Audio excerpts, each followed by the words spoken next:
Like every human activity, also science is actually influenced by beliefs.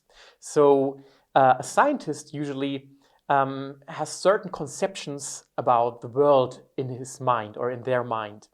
And usually scientists believe nature is a closed system.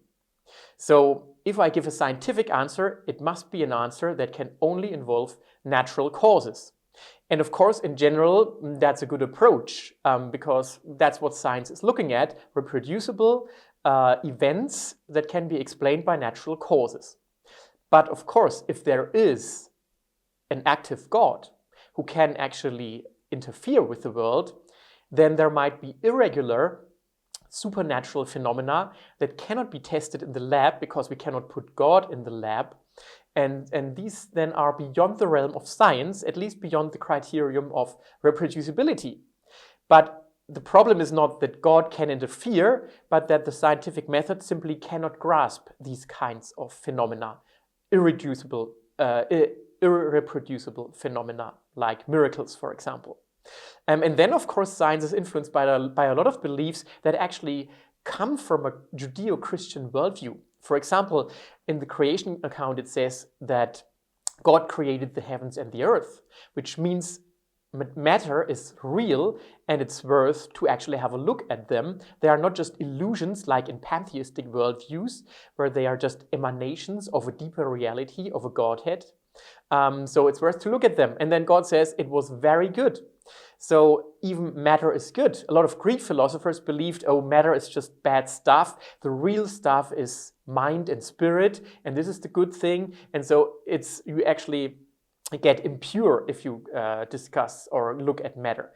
And so as Christians, we can be sure that God created a good creation and it's worth looking at it.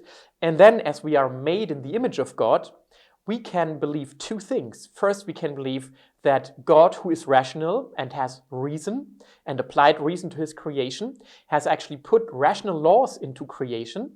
And we, who are made in his image, actually can think his thoughts after him.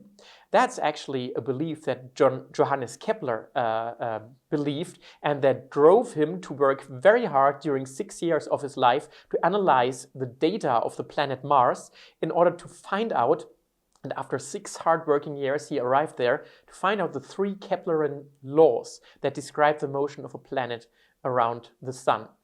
And that was a revolution in scientific terms. So C.S. Lewis says, why did man become scientific?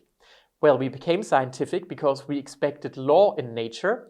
And why did we expect law in nature? Because we believed in a lawgiver, in a law-giving God. And so there are assumptions within a science that point actually to a Judeo-Christian worldview because our worldview makes it plausible that science works. Then there are other assumptions that exclude God, but this is not necessarily a scientific presupposition, but it's a worldview presupposition by atheism to say that God cannot interfere. We just don't know from a human standpoint.